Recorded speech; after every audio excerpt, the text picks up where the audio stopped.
নমস্কার। গল্পসঙ্গীত গল্পের আসরে সকল শ্রোতা বন্ধুকে স্বাগত জানাই। গল্পসঙ্গীত আজকের নিবেদন সাহিত্যিক শ্রী নারায়ণচন্দ্র ভট্টাচার্যের লেখা গল্প মণি।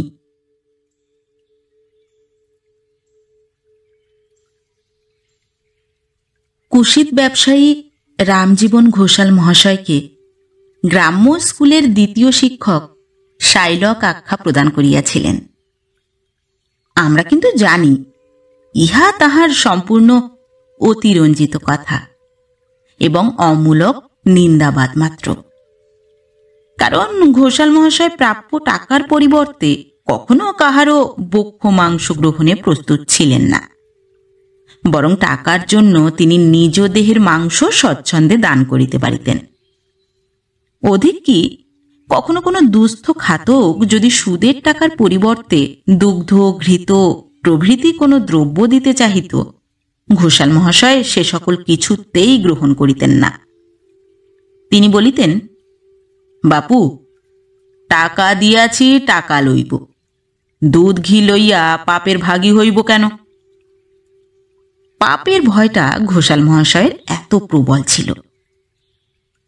তবে কেহ যদি অর্থের সহিত সম্বন্ধ না রাখিয়া কোনো বস্তু দান করিত, ঘোষাল মহাশয় সন্তুষ্ট চিত্তে তাহা গ্রহণ করিতেন।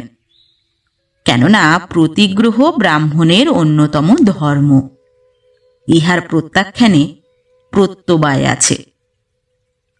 তোমরা হয়তো বলিবে, ঘোষাল মহাশয় যে মাঝে মাঝে খাতকের ঘর বাড়ি, থাল ঘটি, গরু বাছুর বেচিয়া লইতেন, সেটা কি ভালো কাজ হইত? আমরা কিন্তু এজন্য ঘোষাল মহাশয়কে দোষ দিতে পারি না। ন্যায় ধর্মের মর্যাদা রক্ষার অনুরোধেই তিনি এমন কাজ করিতেন। সংসারের লোকগুলা যেমন কূটবুদ্ধি তেমনই অকৃতজ্ঞ। তাহারা যখন বিপদে পড়িত, তখন টাকার জন্য ঘোষাল মহাশয়ের হাতে পায়ে ধরিত, দিনে 7 বার হাঁটাহাঁটি করিয়া তাহাকে বিব্রত করিয়া তুলিত। তারপর খাতায় টিকিট মারিয়াই হোক বা খত লিখিয়া দিয়াই হোক, একবার টাকাটা হস্তগত করিতে পারিলে আর সে পথ দিয়া চলিত না। তাগাদা করিলে দিচ্ছি, দেব, অজন্মা, খেতে পাই না, এইরূপ কাঁদুনি গাহিয়া ফাঁকি দিবার চেষ্টা করিত। কিন্তু সকলেই যদি এইরূপে ফাঁকি দিয়া নিস্তার পায়, তাহা হইলে সংসার হইতে ন্যায় ধর্মটা সম্পূর্ণ বিলুপ্ত হইবে, পাপের ভরে পৃথিবীর রসাতলে যাইবে। অগত্যা পৃথিবীর এই অকাল মৃত্যু নিবারণের জন্য ঘোষাল মহাশয়কে মধ্যে মধ্যে আদালতের দ্বারস্থ হইতে হইত। আদালতে যাওয়া, সেটাও কি কম অধর্মের ভোগ? ঘরের টাকা পরকে দিয়া কে এতটা অধর্ম ভোগ স্বীকার করে? ঘোষাল মহাশয়কে কিন্তু সে ভোগটা স্বীকার করিতে হইত। কেননা তাহার হৃদয়টা এতই কোমল এবং এমনই দয়াবৃত্তি দ্বারা পরিচালিত যে কেহ বিপদে পড়িয়া কাঁদা কাটা করিলে তিনি আর স্থির থাকিতে পারিতেন না। তথাপি সময়ে সময়ে তিনি একটু কঠোর হইতেন। টাকায় 2 পয়সা, 3 পয়সা, কখনো বা 4 পয়সা সুদের ভয় দেখাইয়া তাহাদিগকে নিবৃত্ত করিবার চেষ্টা করিতেন। কিন্তু নাছোড়বান্দার লোক কিছুতেই ছাড়িত না। টাকায় 4 পয়সা সুদ স্বীকার করিয়াও টাকা লইয়া যাইত। ইহার পর 3 বৎসর অপেক্ষা করিয়াও যদি সুদ আসল না পাওয়া যায় এবং খাতক যদি সুদ দিতে অক্ষমতা জানায়, তবে কোন ন্যায়নিষ্ঠ ব্যক্তি এই সকল অকৃতজ্ঞ মিথ্যাবাদী খাতককে ক্ষমা করিতে পারে? দুঃখের বিষয়, ঘোষাল মহাশয়ের এই কষ্টার্জিত অর্থ ভোগ করিবার উত্তরাধিকারী কেহ ছিল না। উত্তরাধিকারীর আশায় তিনি পরপর 2টি রমণীর পানি গ্রহণ করিয়াছিলেন। কিন্তু তাহারা এমনই অকৃতজ্ঞ যে 10 বৎসর ধরিয়া তাহার অন্ন ধ্বংস করিয়া তাহাকে একটিও সন্তান উপহার না দিয়া নিশ্চিন্ত মনে পরলোকের পথে যাত্রা করিল। একবারও তাহার মুখের দিকে ফিরিয়া চাহিল না। তাহারা চলিয়া গেলে যে তাহাকে এক মুঠা রাঁধিয়া দিবার পর্যন্ত লোক থাকিবে না, এ কথাটাও একবার ভাবিয়া দেখিল না। হায় রে অকৃতজ্ঞ নারী জাতি! ঘোষাল মহাশয় এই অকৃতজ্ঞ জাতিটার উপর ক্রুদ্ধ হইয়া প্রতিজ্ঞা করিলেন, উত্তরাধিকারী না হয় না হোক, না খাইয়া মরিতে হয় তাহাও স্বীকার, তথাপি নিয়ত অন্ন ধ্বংসে নিপুণা এই হৃদয়হীনা জাতিকে আর গৃহে স্থান দিবেন না। এইরূপ কঠোর প্রতিজ্ঞায় আবদ্ধ হইয়া ঘোষাল মহাশয় পুনরায় দ্বার পরিগ্রহে বিরত হইলেন। বাটিতে আর স্ত্রী বা পুরুষ অভিভাবক ছিল না। অগত্যা ঘোষাল মহাশয়কে গৃহস্থালীর সকল কার্যই সম্পাদন করিতে হইত, স্বহস্তে রাঁধিয়া খাইতে হইত। ইহাতে যে কষ্ট হইত না এমন নহে, কিন্তু সে কষ্ট তিনি বীরের ন্যায় বুক পাতিয়া লইতেন। তাহার স্থির প্রতিজ্ঞা কিছুতেই বিচলিত হইত না। ঘোষাল মহাশয়ের এই প্রতিজ্ঞাটা ভীষ্মের প্রতিজ্ঞার ন্যায় চিরদিন অচল অটল থাকিত কিনা বলা যায় না, কিন্তু প্রতিবেশী যদু চক্রবর্তীর কন্যা মণি আসিয়া একটা গোল বাঁধাইয়া দিয়াছিল। সেই যে কবে ঘোষাল মহাশয়ের নাতিনী সম্পর্কে এই 10 বৎসরের মেয়েটিকে কনে সম্বোধনে তাহার সহিত আত্মীয়তার একটু সূত্রপাত করিয়াছিলেন, সেই দিন অবধি মণি এই বয়স্ক কল্পিত বরটির একান্ত অনুগত হইয়া পড়িয়াছিল। সে সমবয়স্ক সঙ্গী সঙ্গিনীদিগকে ত্যাগ করিয়া এই 50 বর্ষীয় পক্কদেশ ব্যক্তিটিকেই আপনার ক্রীড়া সঙ্গী করিয়া লইয়াছিল। অপরে বিবাহের কথা উত্থাপন করিলেই মণি সেখান হইতে ছুটিয়া পলাইত, কিন্তু ঘোষাল মহাশয় যখন তাহাকে কনে বা গিন্নি বলিয়া ডাকিতেন, তখন সে তাহাকে বর বলিয়া সম্বোধন করিতে কিছুমাত্র কুণ্ঠিত হইত না। মণি তাহার কল্পিত বরের গৃহকার্যে অনেক সহায়তা করিত। তাহার সাক্ষাতে ঘোষাল মহাশয় কোনো গৃহকার্য করিতে গেলে সে তাহাকে সরাইয়া দিয়া বলিত, ছি, কোণে থাকতে বর বুঝি ঘরকন্যার কাজ করে? ঘোষাল মহাশয় হাসিতেন। মণি গম্ভীরভাবে আপনার কাজ করিয়া যাইত। ঘোষাল মহাশয় যখন রন্ধন করিতেন, তখন মণি বসিয়া বসিয়া তাহাকে রন্ধন সম্বন্ধে অজস্র উপদেশ দিত। ঝোলে ওই নুনটুকু দাও, অম্বলটা সাঁতলে নিতে হয়, ভাজাগুলো যে পুড়ে যাচ্ছে। এইরূপ উপদেশ দিয়া এই বয়সেই সে আপনাকে গৃহিণীপনার উচ্চ পদে অধিষ্ঠিত করিয়া একটা গর্ব অনুভব করিত। 50 বর্ষীয় বৃদ্ধের সহিত 10 বর্ষীয়া বালিকার যে প্রণয় জন্মিয়াছিল এমন কথা বলা যায় না। তবে এই সঙ্গীহীন অসহায় বৃদ্ধের উপর মনির যে একটা সহানুভূতি জন্মিয়াছিল তাহাতে কিছুমাত্র সন্দেহ নাই। নারী জাতির উপর সম্পূর্ণ বিরূপ হইলেও ঘোষাল মহাশয় কিছুতেই এই বালিকাটির সংস্রব হইতে আপনাকে দূরে রাখিতে পারিতেন না। বরং এই বালিকাটি যতক্ষণ কাছে থাকিত ততক্ষণ তিনি দেনা পাওনা, সুদের হিসাব, মামলা মোকদ্দমা সকল বিস্তৃত হইয়া যেন একটা স্বপ্ন রাজ্যে বিচরণ করিতেন। সংসারের কঠোরতা যেন অনেকটা কোমল হইয়া আসিত। বিশেষত পীড়ার সময় যখন তিনি একটা সঙ্গীর অভাব বিশেষ রূপে অনুভব করিতেন, একটু জলের জন্য ছটফট করিতেন, সেই সময়ে মণি আসিয়া সুশীতল জলপাত্র তাহার মুখের কাছে ধরিত।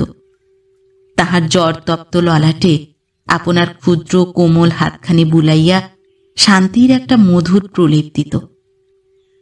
সে সময় তিনি ভাবিতেন, এই অকৃতজ্ঞ নারী জাতিটার যতই দোষ থাকুক, তাদের সেবায় বেশ একটা আরাম পাওয়া যায়। এমনি করিয়া দিন কাটিতে লাগিল। ক্রমে মণি যখন দ্বাদশ বর্ষে পদার্পণ করিল, তখন তাহার পরিপুষ্ট দেহলতা একটা নূতন চাঞ্চল্যের আবেশে অচিরাৎ বসন্তের আগমন সম্ভাবনা জানাইয়া দিল। তখন একটা নূতন আকাঙ্ক্ষা ঘোষাল মহাশয়ের মনের ভিতর মাঝে মাঝে উঁকি দিতে লাগিল। মণি, ও মনোমোহিনী, ও গিন্নি। কেন গা বর্মশাই? বলি, আজ যে বুড়োটাকে একেবারেই ভুলে গেলে? মণি স্বীয় গণ্ডদেশে করতল সংন্যস্ত করিয়া অতিমাত্র বিস্ময়ের স্বরে বলিল, ও মা, এ কি কথা? তুমি বুড়ো? কে তোমায় বুড়ো বলে? বলে এই 5 শালায়। তাদের কি চোখ নাই? তা থাকলে কি তারা এই 1-20 পার হতেই চোখে চশমা আটে? আর দেখো না, আমি 2.5-20 পার হয়েও চশমার ধার ধারি না, তবু বলে আমি বুড়ো। এই বলিয়া ঘোষাল মহাশয় হো হো শব্দে হাসিয়া উঠিলেন। মণিও হাসিতে হাসিতে তাহার সম্মুখে বসিয়া জিজ্ঞাসা করিল, দুপুরবেলা এত কাগজপত্র নিয়ে বসেছ কেন? এসব কিসের কাগজ? এগুলো দেনা পাওনার কাগজ। শিবে ময়রা আজ সুদ দিয়ে গেল, তারই জমা খরচ করছি। আর এই ছোট কাগজগুলো? ওগুলো নোট। ওর একখানার দাম 10 টাকা। কখানা নোট আছে দেখি? 1, 2, 3, 4, 5, 6 খানা। তাহলে কত টাকা হলো? 60 টাকা, 3.20। মণি বিস্মিত হইয়া বলিল, ও, তোমার এত টাকা দাদা মশাই? ঈষৎ হাসিয়া ঘোষাল মহাশয় বলিলেন, এ আর কটা টাকা রে পাগলি? আরো টাকা আছে নাকি? আছে বই কি, দেখবি? মণি সাল্লাদে বলিয়া উঠিল, দেখব। তবে আয়। বলিয়া ঘোষাল মহাশয় চাবির গোছটা লইয়া সিন্ধুকের কাছে গেলেন এবং সিন্ধুক খুলিয়া মণিকে ভিতরে দেখিতে বলিলেন। প্রথমটা একটু অন্ধকার বোধ হইল। ক্ষণ পরেই মণি দেখিল, ওফ, অত টাকা! থাকে থাকে সাজানো কত নোট, সারি সারি তোড়াবন্দি টাকা। মণি তাহার একটা তুলিতে গেল, কিন্তু পারিল না। তখন সে বিস্ময় বিস্ফারিত দৃষ্টিতে ঘোষাল মহাশয়ের মুখের দিকে চাহিয়া বলিল, দাদামশাই, তোমার এত টাকা? মৃদু হাসিয়া ঘোষাল মহাশয় বলিলেন, আবার এদিকে দেখ। মণি সবিস্ময়ে সেদিকে চাহিল। দেখিল একটা বড় বোকনার মধ্যে সোনা রূপার কত গহনা। সে অলঙ্কার রাশির ঔজ্জ্বল্যে মণির চক্ষু যেন ঝলসিয়া যাইতে লাগিল। সে মুগ্ধ দৃষ্টিতে অলঙ্কার রাশির দিকে চাহিয়া জিজ্ঞাসা করিল, এত গহনা কার দাদামশাই? ওসব বন্ধকি গহনা, এখন আমারই। আয়, তোকে পরিয়ে দিই। তখন সেই অলঙ্কারের পাত্র বাহির করিয়া ঘোষাল মহাশয় তাহার মধ্য হইতে বাছিয়া বাছিয়া কতকগুলা গহনা মণিকে পরাইয়া দিলেন। স্বর্ণাভরণে ভূষিত হইয়া মণি যেন সত্যি মনোমোহিনী হইয়া দাঁড়াইল। ঘোষাল মহাশয় দেখিলেন, এতদিন সিন্ধুক রূপ অন্ধকারায় অবরুদ্ধ অলঙ্কারগুলার আজ যেন অলঙ্কার জন্ম সার্থক হইল। তারপর মণি এক এক করিয়া গহনাগুলি খুলিয়া দিল। ঘোষাল মহাশয় তাহা যথাস্থানে রক্ষা করিয়া সিন্ধুক বন্ধ করিলেন। মণি জিজ্ঞাসা করিল, এসব গহনা কাকে দেবে দাদামশাই? আমার গিন্নিকে। ঘোষাল মহাশয় সোৎসুক দৃষ্টিতে মণির মুখের দিকে চাহিয়া রহিলেন। মণি মুখ টিপিয়া একটু হাসিয়া চলিয়া গেল। ঘোষাল মহাশয় ভাবিলেন, এমন ভাগ্য কি আমার হবে? কিয়ৎক্ষণ চিন্তার পর ঘোষাল মহাশয় দেখিলেন ভাগ্যটা তাহার আয়ত্তের নিতান্ত বাহিরে নয়। একটু চেষ্টা করিলেই হয়তো তাহার আশা বৃক্ষে সুফল ফলিতে পারে। ঘোষাল মহাশয় পুনরায় সিন্ধুক খুলিয়া একটা কাগজের দপ্তর বাহিরে আনিলেন এবং এটা সেটা খুঁজিয়া তাহার ভিতর হইতে একখানা রেজিস্ট্রারি তমসুক বাহির করিলেন। সেখানা যদুনাথ চক্রবর্তীর প্রদত্ত। যদুনাথ একবার মাতৃশ্রাদ্ধের সময় 100 টাকা এবং আর একবার অজন্মার বৎসরে 113 টাকা ঋণ গ্রহণ করিয়াছিল, কিন্তু ঋণ শোধ করিতে না পারায় কিছুদিন পরে সুদ ও আসল একত্র করিয়া 333 টাকার একখানা তমসুক লিখিয়া দিয়াছিল। ঘোষাল মহাশয় একখানা পৃথক কাগজে সন মাস হিসাব করিয়া সুদ কষিয়া দেখিলেন। সুদে আসলে মোট 455 টাকা 7 আনা পাওনা হইয়াছে। একটা দীর্ঘ নিঃশ্বাস ত্যাগ করিয়া তিনি তমসুকখানাকে বাক্সের ভিতরে পৃথক করিয়া রাখিয়া দিলেন। ঘরে 13 বছরের মেয়ে, সুতরাং যদুনাথের আহার নিদ্রা নাই। আজ 2 বৎসর ধরিয়া তিনি পাত্রের অনুসন্ধান করিতেছেন, কিন্তু মনোমতো পাত্র মিলিতেছে না। পাত্র মিলিলেও অর্থ সামর্থ্যে কুলাইয়া উঠে না। অগত্যা অল্প ব্যয়ে একটি মনোমতো পাত্র খুঁজিতে খুঁজিতে মণি 13 পদার্পণ করিল। সমাজ ঘৃণায় নাসিকা কুঞ্চিত করিল। প্রতিবেশিনীরা ছি ছি করিতে লাগিল। যদুনাথ পাত্রের অন্বেষণে গ্রাম হইতে গ্রামান্তরে ছোটাছুটি করিয়া 2 জোড়া জুতা ছিঁড়িয়া ফেলিলেন, তথাপি পাত্র মিলিল না। অনেক ছোটাছুটি হাঁটাহাঁটির পর যদুনাথ যেদিন একটি পাত্র স্থির করিয়া আসিলেন, সেই দিন সন্ধ্যার সময় চিন্তামণি ঘটক আসিয়া ঘোষাল মহাশয়ের পুনরায় দ্বার পরিগ্রহের ইচ্ছা প্রকাশ করিল এবং মণি যে তাহার যোগ্য পাত্রী ইহাও সংক্ষেপে জানাইয়া দিল। কিন্তু যদুনাথ এ প্রস্তাবে সম্মত হইতে পারিলেন না। তখন চিন্তামণি তাহাকে বিশেষ রূপে বুঝাইয়া দিতে চেষ্টা করিল যে এই বিবাহের সকল দিকেই মঙ্গল। ইহাতে সম্মত হইলে তাহার 1 পয়সাও খরচা হইবে না, অধিকন্তু তিনি ঋণের গুরুভার হইতে মুক্তি পাইবেন, মেয়েও সুখে থাকিবে। গ্রামে ঘোষাল মহাশয়ের মতো অর্থ আর কাহার আছে? আর পাত্রীর অভাব কি? হরগঞ্জের জয়রাম গাঙ্গুলির 14 বৎসরের মেয়ে, সে হাত ধোয় না। নিশ্চিন্তপুরের সর্বেশ্বর চক্রবর্তী 50 টাকা ঘটক বিদায় দিতে প্রস্তুত, কিন্তু ঘটক মহাশয় যদু দাদার একান্ত শুভানুধ্যায়ী।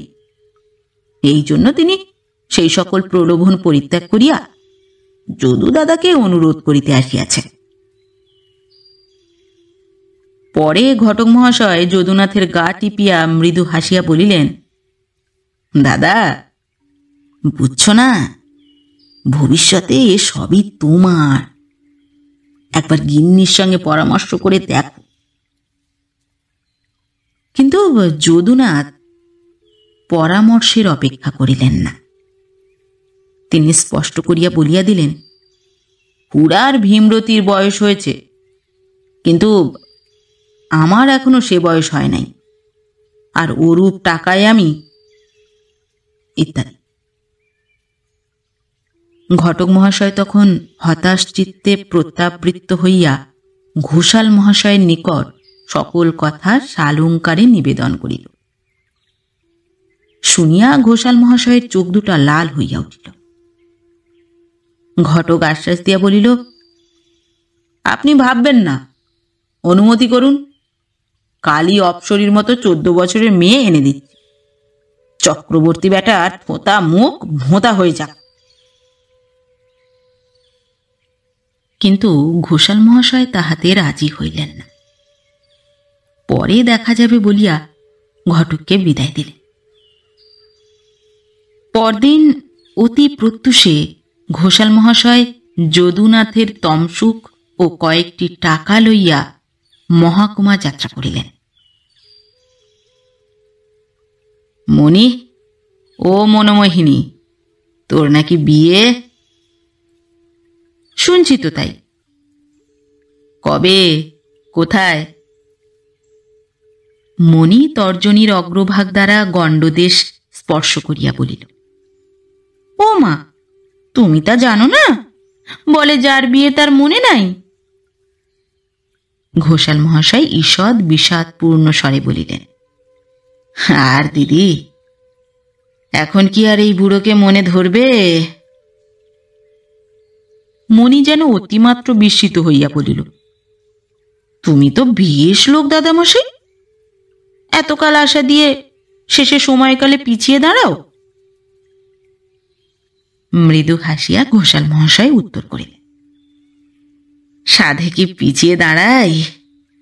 এই বয়সে এমন রত্ন নিয়ে শেষে কি 5 শালার চক্ষুশূল হয়ে দাঁড়াবো? মণি বলিল, তা তুমি হবে, আমার কিন্তু সে ভয় একটুও থাকবে না। ঘোষাল মহাশয় হো হো করিয়া হাসিয়া উঠিলেন। মণি ঝাঁটা গাছটা তুলিয়া লইয়া উঠান ঝাড় দিতে প্রবৃত্ত হইল। মানুষ চিরদিনই মানুষ। সময় বিশেষে স্থান কাল পাত্রভেদে তাহার হৃদয় বজ্র হইতেও কঠোর হইতে পারে। প্রকৃতি শার্দল অপেক্ষা ভীষণ ভাব ধারণ করিতে পারে। কুৎসিত আচরণে পিশাচও তাহার নিকট পরাজিত হয়। কিন্তু সময় বিশেষে স্থান বিশেষে তাহার সেই কুলিশ কঠোর হৃদয় কুসুম অপেক্ষা কোমল হইয়া পড়ে। ভীষণ শার্দুল প্রকৃতিতে মমতার স্নিগ্ধ স্রোত বহিয়া যায়। পৈশাচিক চরিত্রে অন্তত মুহূর্তের জন্য দেবভাব বিকশিত হইয়া ওঠে। যত নীচ, যত অধম, যত ঘৃণিত হোক না কেন, মানুষ চিরদিনই মানুষ।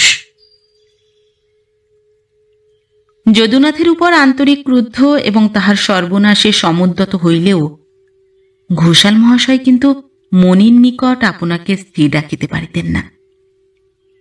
সেই চঞ্চলা বালিকা অঙ্গে কৈশোরের সম্পূর্ণতা লইয়া, মুখে প্রীতির মোহন রাগ মাখিয়া, স্বরে বসন্তের মধুর আহ্বান জাগাইয়া যখন তাহার সম্মুখে আসিয়া দাঁড়াইত, স্নিগ্ধ মধুর কণ্ঠে ডাকিত, দাদামশাই, তখন সে আহ্বান তাহার মর্মের প্রতি তন্ত্রিতে গিয়া প্রহত হইত। তাহার প্রতি হিংসাপ্রবণ হৃদয় একটা অজ্ঞাত মোহে মুহূর্তের জন্য অবসন্ন হইয়া পড়িত। তিনি বর্তমানের স্বপ্নরাজ্যে বিচরণ করিতেন। তারপর মণি চলিয়া গেলে তাহার জাগ্রত স্বপ্ন ভাঙিয়া যাইত। তিনি ভাবিতেন, হায়, জীবনের ম্লান অপরাহ্নে আবার উষার আলোক দেখা দেয় কেন? পারঘাটে যাত্রার সময় মণি পাছু হইতে ডাক দিল কেন? যদি ডাকিল, তবে পশ্চাতে ফিরিয়া আর তাহাকে পাইলাম না কেন? অন্ধকারময় জীবন সন্ধ্যাকে গভীরতর অন্ধকারে ঢাকিয়া দিয়া সে এমন করিয়া পলাইল কেন? ভাবিতে ভাবিতে ঘোষাল মহাশয়ের হৃদয় নৈরাশ্যের দারুণ আঘাতে যেন ভাঙিয়া পড়িত। বুকের ভিতর প্রতিহিংসার আগুন ধক ধক জ্বলিয়া উঠিত। সে আগুনে হতভাগা যদু চক্রবর্তীকে দগ্ধ করিবার জন্য তাহার প্রাণ উন্মাদ হইয়া উঠিত। সেদিন মনির বিবাহ। তখন সবেমাত্র প্রভাত হইয়াছে। উষার সুবর্ণচ্ছটা বৃক্ষাগ্র রঞ্জিত করিয়া সবেমাত্র উৎসব প্রাঙ্গণে পতিত হইয়াছে। দ্বারে রোশন চৌকির সানাই বিভাসের ললিত তান তুলিয়া মিলনোৎসবের আনন্দবার্তা আকাশে বাতাসে ছড়াইয়া দিতেছে। এমন সময় সহসা দ্বিতীয় রাহুগ্রহের ন্যায় আদালতের পেয়াদা তথায় আবির্ভূত হইয়া উৎসবের আনন্দজ্যোতি ম্লান করিয়া দিল। ঘোষাল মহাশয় পূর্ব হইতেই মোকদ্দমা একতরফা ডিক্রি করাইয়া রাখিয়াছিলেন। তারপর সময় বুঝিয়া ডিক্রি জারি করিয়া অস্থাবর সম্পত্তির ক্রোকি পরোয়ানা বাহির করিলেন। পাছে দাঙ্গা হাঙ্গামা বাঁধে এই আশঙ্কায় কোর্টে দরখাস্ত করিয়া পুলিশ হইতে একজন কনস্টেবল লইলেন। পূর্ব নির্দেশ অনুসারে পেয়াদা ও কনস্টেবল রাত্রিকালে তাহার বাটিতে উপস্থিত হইল। তিনি তাহাদিগকে চর্বচুষ্যরূপে ভোজন করাইয়া এবং ভবিষ্যতের যথাযথ দক্ষিণা দিতে প্রতিশ্রুত হইয়া প্রভাতেই যদুনাথের বাড়িতে পাঠাইয়া দিলেন। চৌকিদার কনস্টেবল সমভিব্যাহারে অস্থাবর সম্পত্তির ক্রোকি পরোয়ানা হস্তে সহসা পেয়াদার আবির্ভাব দেখিয়া যদুনাথ প্রমাদ গণিল। পুরনারীরা হায় হায় করিয়া উঠিল। সানাইয়ের ললিত তান অন্তরার অর্ধপথে না যাইতেই থামিয়া গেল। যদুনাথের এই আকস্মিক বিপদের সংবাদ বিদ্যুৎ গতিতে পাড়ায় রাষ্ট্র হইয়া পড়ল। পাড়ার অনেক লোক আসিয়া সমবেত হইল। তাহাদের কেহ যদুনাথের বিপদে দুঃখ প্রকাশ করিল, কেহ ঘোষাল মহাশয়কে গালি দিল, কেহ বা মুখ টিপিয়া একটু হাসিল, কেহ উপদেশ দিল কোর্টে গিয়া ক্রোক হ্রদের দরখাস্ত কর, কেহ বলিল 5 জনে ঘোষাল মহাশয়কে ধরিয়া নিরস্ত কর, যাহার দেহে ক্ষমতা আছে সে বলিল মারিয়া তাড়াইয়া দাও। যদুনাথ কিন্তু এ সকল উপদেশের একটাও সারবান বলিয়া মনে করিতে পারিল না। সে মাথায় হাত দিয়া বসিয়া বিপদে মধুসূদনকে স্মরণ করিতে লাগিল। এদিকে ঘোষাল মহাশয় পেয়াদাকে পাঠাইয়া দিয়া স্বয়ং তথায় যাইবার জন্য প্রস্তুত হইলেন। প্রাতকৃত্য সারিয়া ঘরে চাবি দিয়া দুর্গা স্মরণপূর্বক তিনি বাহির হইলেন। কয়েক পদ অগ্রসর হইবা মাত্র পশ্চাৎ হইতে ডাকিল, দাদামশাই। পাছু ডাকায় ঘোষাল মহাশয় একটু বিরক্ত হইলেন, কিন্তু মনির মুখের দিকে চাহিতেই তাহার সে বিরক্তিটুকু দূর হইয়া গেল। মনি ডাকিল, দাদামশাই।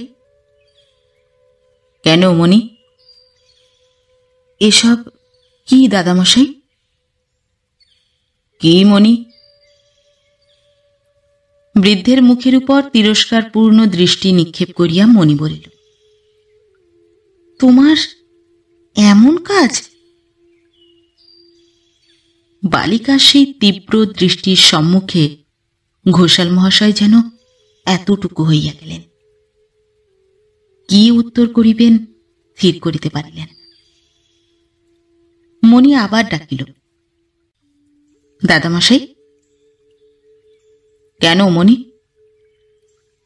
তুমি কি বাবাকে রক্ষা করতে পারো না? ঘোষাল মহাশয় চুপ করিয়া রহিলেন। মনি বলিল, পারো কিনা তাই বলো। পারি, যদি আমি যা চাই তা পাই। তুমি কি চাও? আমি তোকে চাই। বেশ, আমায় পাবে। বিস্ময় বিজড়িত কণ্ঠে ঘোষাল মহাশয় জিজ্ঞাসা করিলেন, তোকে কেমন করে পাবো মণি?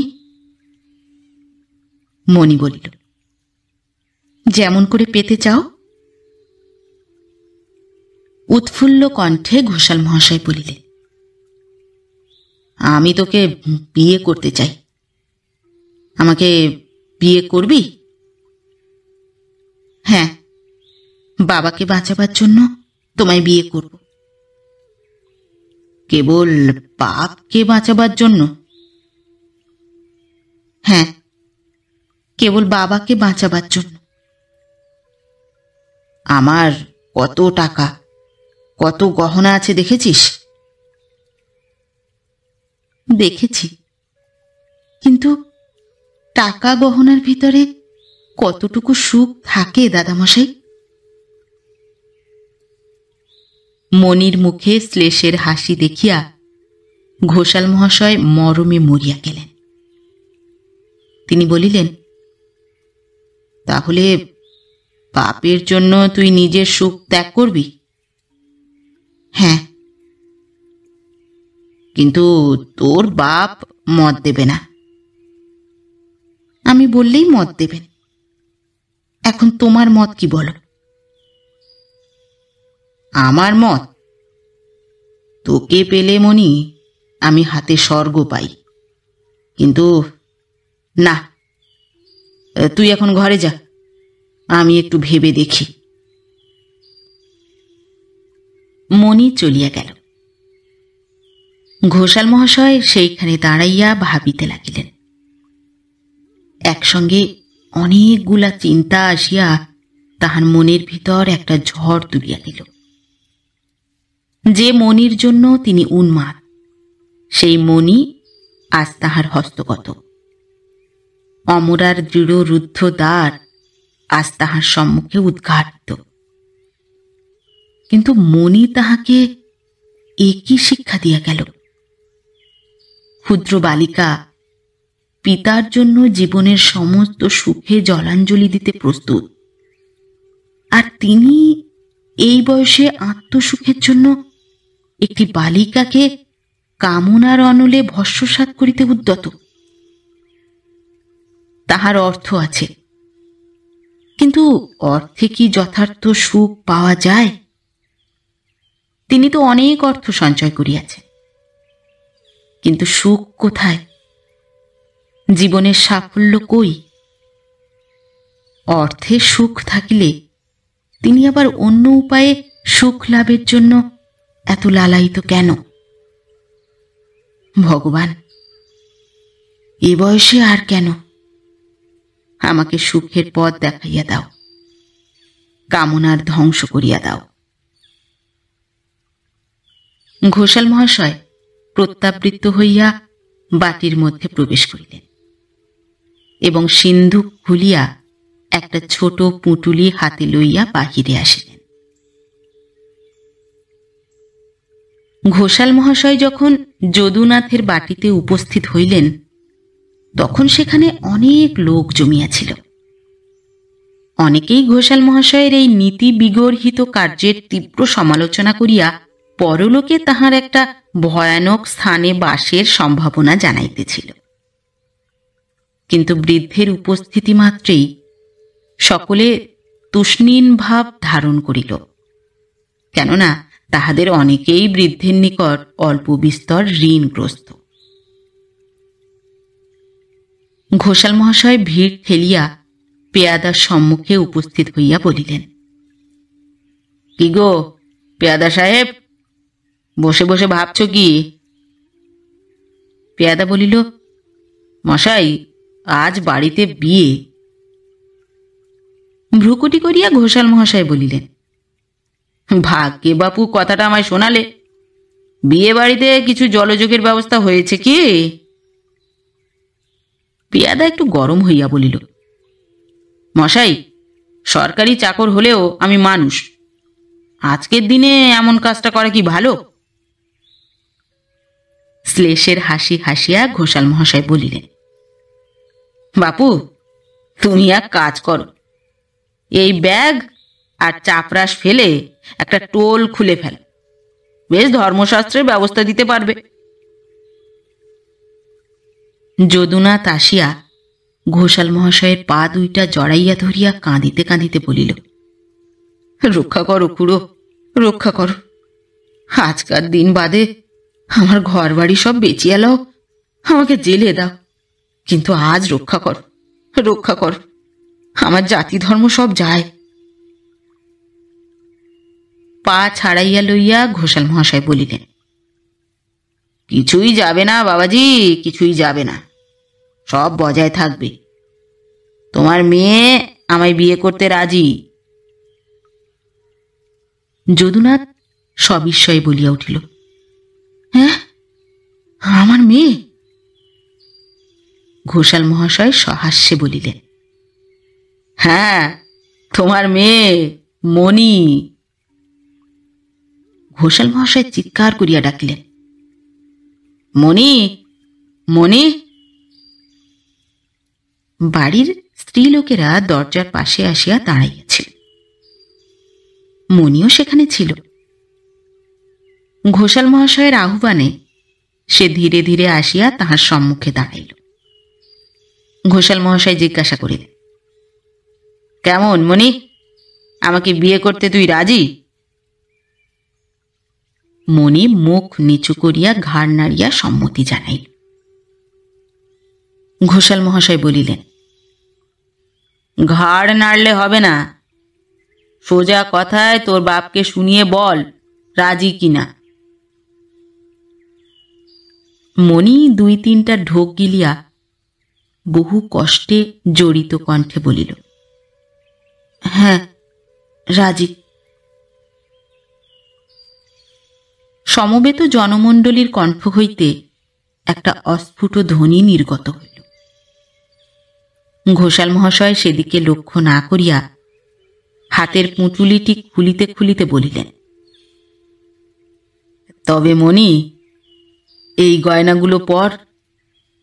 আমার কোণে কখনো আজ এমন খালি গায়ে থাকতে পারে না।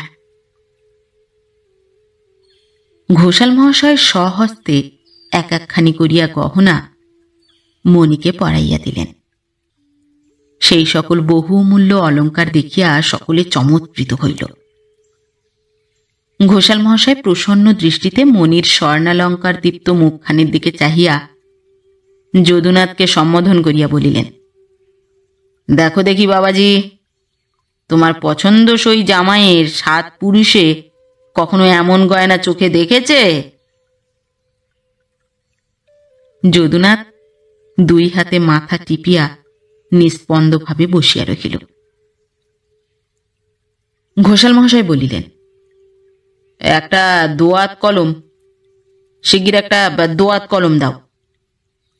মণি, তুই আর একটু দাঁড়া, তুই চলে গেলে আমার সব গোলমাল হয়ে যাবে।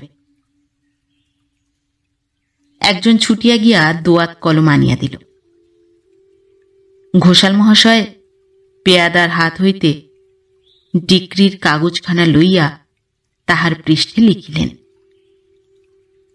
দাবির সমস্ত টাকা বুঝিয়া পাইলাম।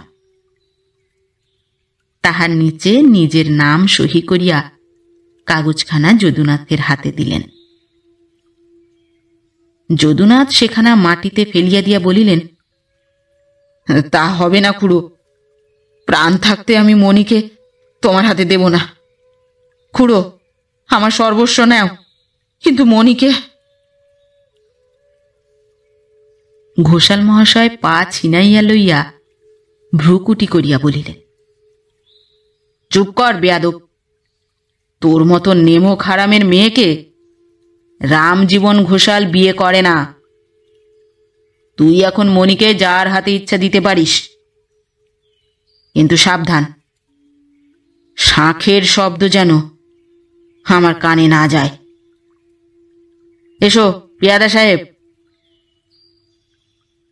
ঘোষাল মহাশয় ভিড় ঠেলিয়া উন্মত্তের ন্যায় ছুটিয়া প্রস্থান করিলেন।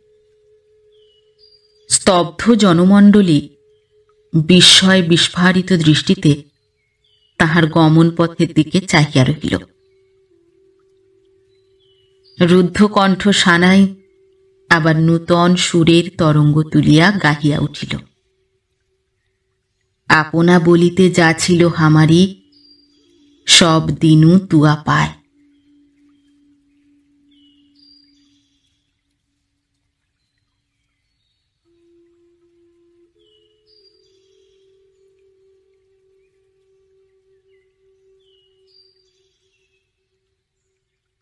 নমস্কার। নতুন একটি গল্প নিয়ে খুব শিগগির ফিরে আসছি। ততক্ষণ সবাই ভালো থাকবেন, সুস্থ থাকবেন। গল্প পাঠ কেমন লাগলো অবশ্যই কমেন্ট করে জানাবেন, এবং ভিন্ন ভিন্ন স্বাদের অডিও স্টোরি শোনার জন্য অবশ্যই চ্যানেলটি সাবস্ক্রাইব করবেন। ধন্যবাদ।